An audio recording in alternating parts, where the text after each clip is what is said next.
எல்லோருக்கும் வணக்கம். எல்லோரையும் செங்கோ அகாடமி யூடியூப் சேனலுக்கு வரவேற்கிறோம். இந்த காணொளியில் நாம் பார்க்கவிருப்பது 10th social science test number 1க்கான காணொளி. இது அனைத்து விதமான போட்டித் தேர்வுகளுக்கும் ரொம்ப முக்கியம். இப்போ இதில் மொத்தம் 100 வினாக்கள் பார்க்க போகிறோம். 100 வினாக்கள் விடையுடன் பார்க்க போகிறோம். ஒவ்வொரு கேள்வி ரொம்ப முக்கியம். முதல் கேள்வி, முதல் உலகப் போரின் இறுதியில் நிலை குலைந்து போன 3 பெரும் பேரரசுகள் யாவை? இதுக்கு சரியான விடை ஜெர்மனி, ஆஸ்திரிய ஹங்கேரி, உதுமானியர்.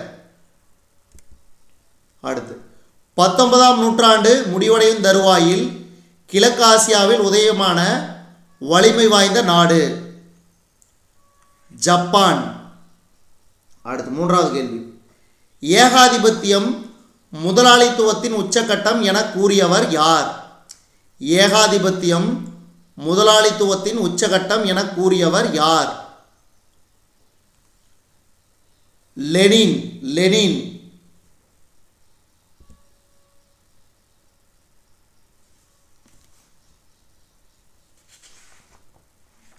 அடுத்து, மார்ன் போர் எதற்காக நினைவு கூறப்படுகிறது?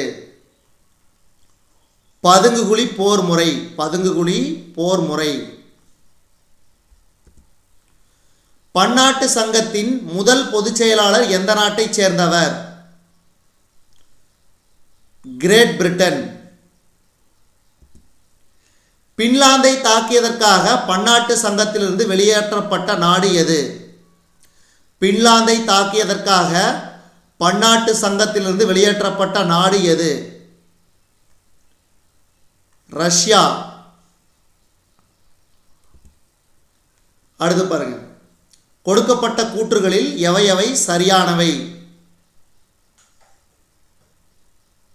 துருக்கிய பேரரசு ஃபால்கனில் துருக்கியர் அல்லாத பல இன மக்களை கொண்டிருந்தது. சரி. துருக்கிய மைய நாடுகள் பக்கம் நின்று போரிட்டது. துருக்கி மைய நாடுகள் பக்கம் நின்று போரிட்டது. சரி. பிரிட்டன் துருக்கியை தாக்கி கான்ஸ்டாண்டினோபிளை கைப்பற்றியது. இது தவறு. சூயஸ் கால்வாயை தாக்க துருக்கி மேற்கொண்ட முயற்சி முறியடிக்கப்பட்டது. சரி. அப்போ ஆப்ஷன் இ 1, 2 மற்றும் 4 சரி. அடுத்த கேள்வி, கூற்று காரணம் பாருங்க. ஜெர்மனியும் அமெரிக்காவும் மலிவான தொழிற்சாலை பொருட்களை உற்பத்தி செய்து இங்கிலாந்தின் சந்தையை கைப்பற்றின. சரி.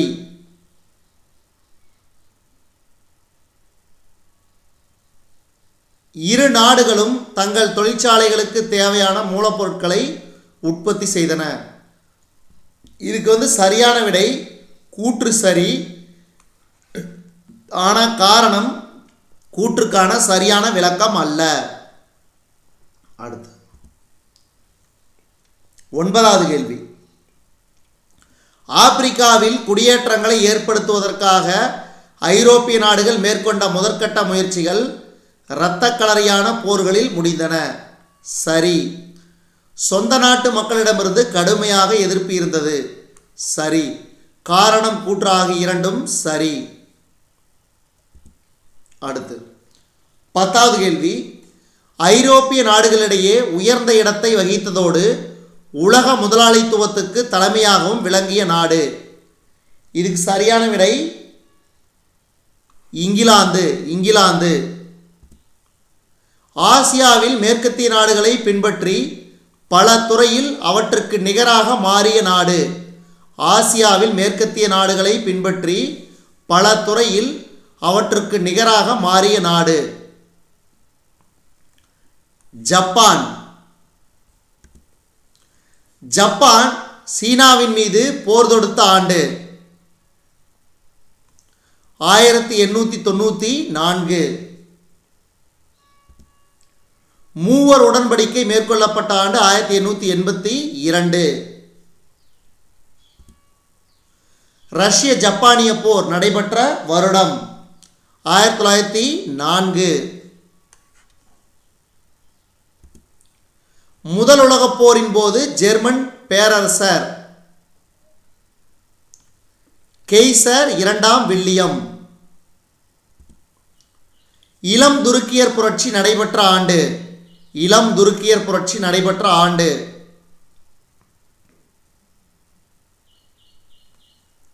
1908. லண்டன் உடன்படிக்கை கையெழுத்தான ஆண்டு 1913 மே. டானன்பெர்க் போரில் பேரிழப்புகளை சந்தித்த நாடு ரஷ்யா. டேஸ் ஜீட்லாந்து போரில் வெற்றி பெற்றது இங்கிலாந்து. 1918 டேஸ் நோயில் பல மில்லியன் மக்கள் மாண்டனர்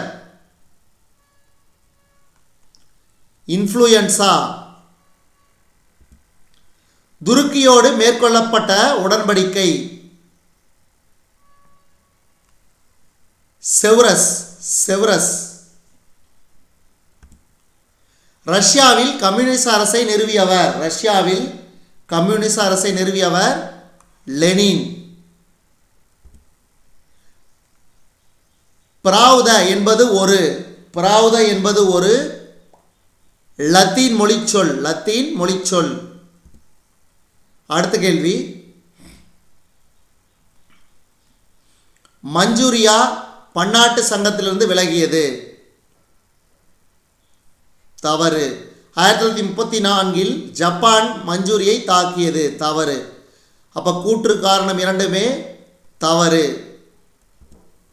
அடுத்தது, 1900 ஒட்டுமொத்த ஆப்பிரிக்காவும் ஐரோப்பிய காலனியாக மாறியிருந்தது சரி. இங்கிலாந்து, பிரான்ஸ், பெல்ஜியம் ஆகிய நாடுகள் கண்டத்தை தங்களுக்குள் பகிர்ந்து கொண்டனர் சரி. கூற்றும் காரணம் இரண்டும் சரி. இத்தாலி யாருடன் லேட்டர்ன் உடன்படிக்கையை செய்து கொண்டது? போப். யாருடைய ஆக்கிரமிப்போடு மெக்சிகோ நாகரிகம் நிலைகுலைந்து போயிற்று? மெக்சிகோ நாகரிகம். Herman quotes. பெருநாட்டை யார் தங்களுடைய பகுதிகளில் ஒன்றாக ஆக்கிக் கொண்டனர்? ஸ்பானியர்கள். லத்தீன் அமெரிக்காவுடன் அண்டை நாட்டுடன் நட்புறவு எனும் கொள்கையை கடைபிடித்த அமெரிக்க குடியரசுத் தலைவர் யார்? ரூஸ்வெல்ட். உலகத்தின் எந்த பகுதி டாலர் அரசியல் ஏகாதிபத்தியத்தை விரும்பவில்லை?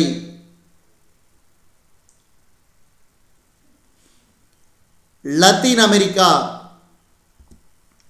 அடுத்த கேள்வி, முதல் உலகப் போரின் போது ஆஸ்திரியாவை தெற்கு முனைப்போரில் தொடர்ந்து முனைப்புடன் ஈடுபட வைப்பதே இத்தாலியின் முக்கிய கடமையாக இருந்தது சரி. இத்தாலியை காட்டிலும் நீண்ட காலங்களித்தே ஜெர்மனி பாசிசத்தை கைக்கொண்டது சரி. அமெரிக்காவில் மிகப்பெரிய பங்குச்சந்தை வீழ்ச்சி 1929ஆம் ஆண்டு அக்டோபர் மாதம் 24ஆம் நாளில் ஏற்பட்டது சரி. ஆப்பிரிக்க தேசிய காங்கிரஸின் மீதான தடை 1966இல் விலக்கிக் கொண்டது. அப்போ இது தவறு. அப்போ முதல் மூன்றும் சரியான கூற்று. அடுத்து 32வது கேள்வி, தற்காப்பு பொருளாதார கொள்கையை முன்னிறுத்திய பொருளாதார தேசியம் எனும் புதிய அலையால் உலக வணிகம் பாதிக்கப்பட்டது சரி. ஆனால் காரணம் தவறு. அப்போ கூற்று சரி, காரணம் கூற்றுக்கான சரியான விளக்கம் அல்ல. அடுத்த கேள்வி,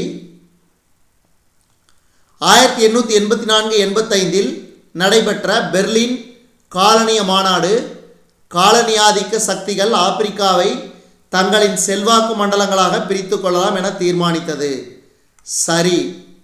ஆங்கிலேயருக்கும் போயர்களுக்கும் தென்னாப்பிரிக்காவில் நடைபெற்ற போர் இத்தீர்மானத்திற்கு எதிர்ப்பானதாகும் சரி. அப்போ கூற்று காரணம் இரண்டுமே சரியான ஒன்று. அடுத்து, முதல் உலகப் போரின் முடிவில் அமெரிக்கா நாடு உலகத்துக்கு கடன் வழங்கும் நாடாக இருந்தது. உலக நாடுகளில் அமெரிக்கா மூலதனம் பாய்ந்து செல்வதால் உலக நாடுகள் டேஸாக மாறின, கடனாளிகளாக மாறின.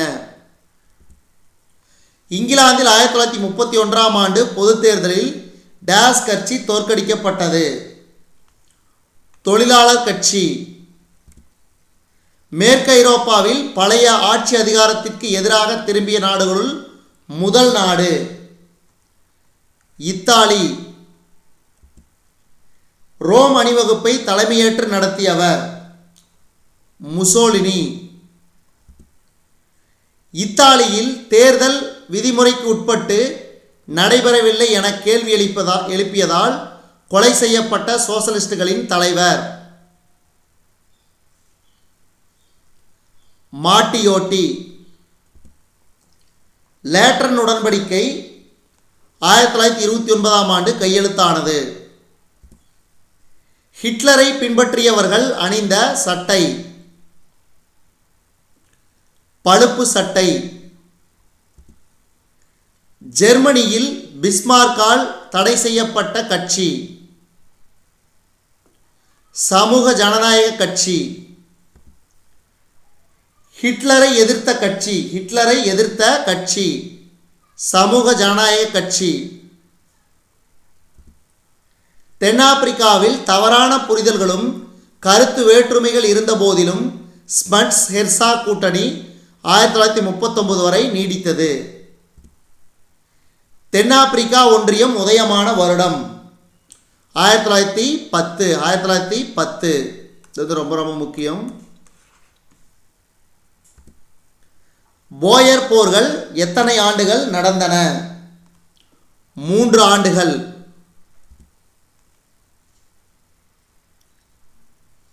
ஒட்டாவா பொருளாதார உச்சி மாநாடு நடைபெற்ற ஆண்டு 1942. யூத படுகொலை நாஜிக்களால் டேஸ் என்று அழைக்கப்பட்டது. இறுதி தீர்வு. அடுத்தது 49வது கேள்வி. முதல் உலகப் போரின் முடிவில் அமெரிக்கா நல்ல நிதி நிலைமை பெற்றிருந்தது. சரி. அமெரிக்கா உலகின் பணக்கார நாடாகவும் மற்ற நாடுகள் அதன் கடன் பெற்ற நாடாகவும் இருந்தன. சரி. கூற்றும் காரணமும் சரி, ஆனால் காரணம் கூற்றுக்கான சரியான விளக்கம் அல்ல. அடுத்து முதல் உலகப் போரின் ஹிட்லர் பவேரியா இராணுவத்தில் பணியாற்றினார். சரி. 1933இல் பவேரியாவில் அதிகாரத்தை கைப்பற்ற ஹிட்லர் முயன்றார். தவறு. இந்த புரட்சி அவரை சிறைக்கு அனுப்பியது. சரி. சிறைச்சாலையில் இருந்த காலத்தில் அவர் தனது சுயசரிதையை எழுதினார். தவறு. அப்போ முதல் கூற்றும் 3வது கூற்றும் மிகச்சரியானவை. ஜப்பான் சரணடைவதாக எப்போது முறைப்படி கையெழுத்திட்டது? செப்டம்பர் 2, 1945. பன்னாட்டு சங்கம் உருவாக்கப்படுவதில் முன்முயற்சி எடுத்தவர் யார்? Woodrow Wilson. ஜப்பானிய கப்பற்படை அமெரிக்க கப்பற்படையால் எங்கே தோற்கடிக்கப்பட்டது? மிட்வே போர். அமெரிக்கா தனது முதல் அணுகுண்டை எங்கே வீசியது? ஹிரோஷிமா.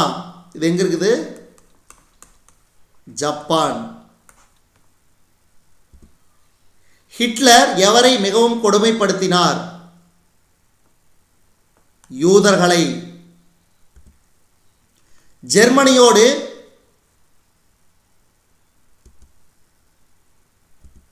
ஜெர்மனியோடு மியூனிச் உடன்படிக்கையில் கையெழுத்திட்ட பிரிட்டன் பிரதமர் சேம்பர்லின். எப்போது ஐக்கிய நாடுகள் சபையின் பட்டய சாசனம் கையெழுத்தானது? ஜூன் 26, 1945. அடுத்தது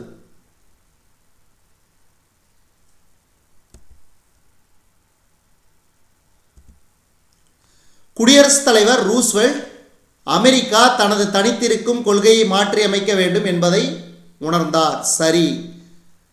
ரூஸ்வெல்ட் 1941 கடன் குத்தகை திட்டத்தை தொடங்கினார். அப்ப கூற்று காரணமும் சரி. பன்னாட்டு சங்கம் உருவாக காரணமானவர் உட்ரோ வில்சன். முதல் உலகப் போரின் முடிவில் கையெழுத்தான உடன்படிக்கை வெர்சைல்ஸ் உடன்படிக்கை. பன்னாட்டு சங்கத்தில் உறுப்பினராகாத நாடு அமெரிக்கா. ஐநா சபை தோற்றுவிக்கப்பட்ட வருடம் 1945. 1945. ஐநா சபையில் தற்போதுள்ள உறுப்பினர்களின் எண்ணிக்கை 193. ஐநாவின் செயற்பாட்டு அங்கம் செயலகம். அமெரிக்கா முத்து துறைமுகத்தை தாக்கிய நாடு ஜப்பான். அமெரிக்காவில் கடன் குத்தகை திட்டம் கொண்டு வரப்பட்ட ஆண்டு 1941. பெவரிட்ஸ் அறிக்கை வெளியிட்ட நாடு இங்கிலாந்து. பொருளாதார பெருமந்தம் ஏற்பட்ட வருடம் 1929.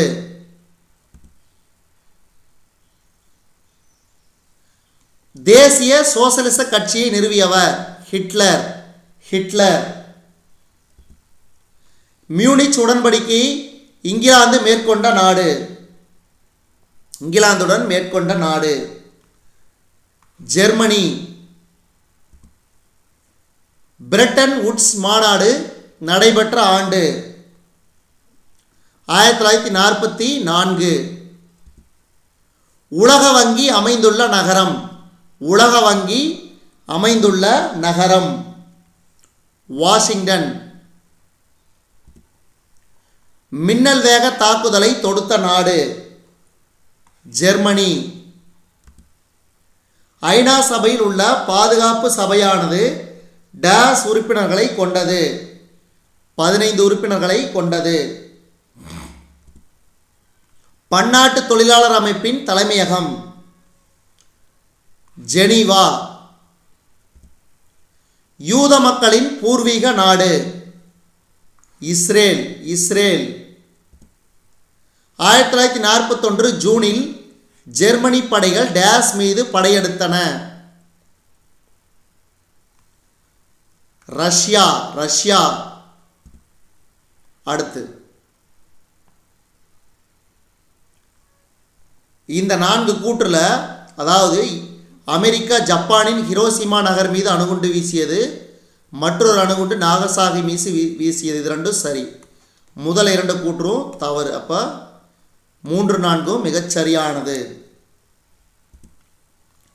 அடுத்தது 79க்கு முதல் 2 மட்டும் சரி. அதாவது ஐநாவிற்கான முதல் முயற்சி அமெரிக்காவில் பிரிட்டனிலும் இருந்து வந்தது. 1941 ஆண்டில் அமெரிக்காவும் பிரிட்டனும் அட்லாண்டிக் சாசனத்தை வெளியிட்டனர். அப்போ முதல் 2 சரி, இது 2 தப்பு. அடுத்து 80வது கேள்வி. இதில் பாருங்க, அதாவது முதல் கூற்று மட்டும் தவறு, மீதியெல்லாம் பாருங்க. நேச நாடுகளும் தலையிடா கொள்கை மனநிலையை உறுதியாக இருந்தன. அமெரிக்கா பன்னாட்டு சங்கத்தில் உறுப்பினராகவில்லை. சரி. பன்னாட்டு சங்கம் ஒரு பயனற்ற சங்கமாக இருந்தது. அப்போ 2, 3, 4 மட்டும் சரியானது. அடுத்து பாருங்க, 1941 டிசம்பரில் ஜப்பானிய கடற்கப்பல் படைத்தளத்தை அமெரிக்கா தாக்கியது. தவறு. பல ஜப்பானிய போர்க்கப்பல்களும் போர் விமானங்களும் அளிக்கப்பட்டன. தவறு. அப்போ கூற்று மற்றும் காரணம் 2ம் தவறு. அடுத்து, எந்த அமெரிக்க குடியரசுத் தலைவர் பொது உடைமை கொள்கையை கட்டுக்குள் அடக்க ஒரு கொள்கை வரைவை முன்வைத்தார்? ட்ரூமன். சீனாவில் மக்கள் அரசியல் கலந்தாய்வு மாநாடு எப்போது நடைபெற்றது? செப்டம்பர் 1949. அமெரிக்க ஐக்கிய நாடும் அதன் ஐரோப்பிய நேச நாடுகளும் சேர்ந்து சோவியத் நாட்டின் ஆக்கிரமிப்பை தவிர்க்க ஏற்படுத்திய அமைப்பின் பெயர் நேட்டோ. அமெரிக்க ஐக்கிய நாடுகளும் ஐரோப்பிய நேச நாடுகளும் சேர்ந்து உருவாக்கிய அமைப்புக்கு பேர் நேட்டோ. பாலஸ்தீன விடுதலை இயக்கத்தின் செயற்குழுவிற்கு 1969 தலைவராக பதவியேற்றவர் யார்? யாசர் அரஃபத். வடக்கு மற்றும் தெற்கு வியட்நாம் எந்த ஆண்டு ஒன்று சேர்க்கப்பட்டது? 1976. எந்த ஆண்டு வார்சா ஒப்பந்தம் கலைக்கப்பட்டது? 1991. அடுத்து இதுக்கு உண்டான இந்த கூற்றுல சரியான விடை 1 மற்றும் 3 மட்டும் சரி. அதாவது கற்றறிந்த சிறுபான்மையினரின் தாக்கத்தில் சீனாவின் இளம் பேரரசர் துவக்கிய சீர்திருத்தங்கள் 100 நாள் சீர்திருத்தம் என்று அழைக்கப்பட்டது. இது வந்து 1898. அடுத்து மஞ்சூரியா மீதும் ஜாண்டுங் மீதும் ஜப்பானிய பொருளாதார கட்டுப்பாட்டை விதிக்க யுவான் சிகோ உடன்பட்டதால் தேசியவாதிகள் பார்வையில் அவர் செல்வாக்கு இழந்தார். அப்போ 2 மற்றும் 4 தவறு. அடுத்து 89. இதுக்கு பாருங்க சரியான விடை. கிழக்கு ஐரோப்பாவில் 1948 சோவியத் நாடு நிறுவிய இடதுசாரி அரசுகளை சோவியத் இராணுவம் விடுதலை செய்தது. சரி. வடக்கு அட்லாண்டிக் பகுதியில் அமைதியையும் பாதுகாப்பையும் உறுதி செய்யவே நேட்டோ உருவாக்கப்பட்டது. இப்போ 3 4 தவறு. இப்போ 1 2 மட்டும் சரி. ஆப்ஷன் ஆ. அடுத்து பாருங்க 90வது கேள்வி. அமெரிக்காவின் மார்ஷல் திட்டம் போரில் பாதிக்கப்பட்ட ஐரோப்பிய நாடுகளின் மறு நிர்மாணத்திற்காக முன்வைக்கப்பட்டது. அமெரிக்க நாடு அத்திட்டத்தின் மூலம் மேற்கு ஐரோப்பிய நாடுகளை தன் செல்வாக்கின் கீழ் கொண்டு வர நினைத்தது. சரி. அப்போ பார்த்தீங்கன்னா கூற்றும் காரணமும் சரி. கூற்றை சரியாக விளக்குகிறது காரணம். நீண்ட வரலாற்றை கொண்ட டேஸ் நாகரிகம் ஐரோப்பாவை விட மேம்பட்டதாகும். சீன நாகரிகம். டேஸ் கழகம் சீனாவில் ஏற்பட்ட ஒரு முக்கிய எழுச்சியாகும். தைப்பிங் கழகம். கோமிங்டாங் எனும் தேசிய கட்சியை உருவாக்கியவர் டாக்டர் சன்யாட் சென். மாவேவின் நீண்ட பயணம் தொடங்கிய ஆண்டு 1934. சோவியத் நாட்டின் ஆக்கிரமிப்பு போக்கை ஐரோப்பியாவிற்குள் தடை செய்த அமைப்பு நேட்டோ. தென்கிழக்கு ஆசிய நாடுகளின் கூட்டு பாதுகாப்பை முன்னிறுத்திய ஒப்பந்தம் சீட்டோ ஒப்பந்தம். நேட்டோவிற்கு எதிராக சோவியத் நாடு தன் ஆதரவு நாடுகளை கொண்டு உருவாக்கியது வார்சா ஒப்பந்தம். நேட்டோவிற்கு எதிராக சோவியத் நாடு தன் ஆதரவு நாடுகளை கொண்டு உருவாக்கியதே வார்சா ஒப்பந்தம். அமெரிக்க ஐக்கிய நாடுகள் தலைமையில் கூடிய முதலாளித்துவ நாடுகள் உலக அரசியல் டேஸ் என்றும் அழைக்கப்பட்டன. முதலாம் உலக நாடுகள்.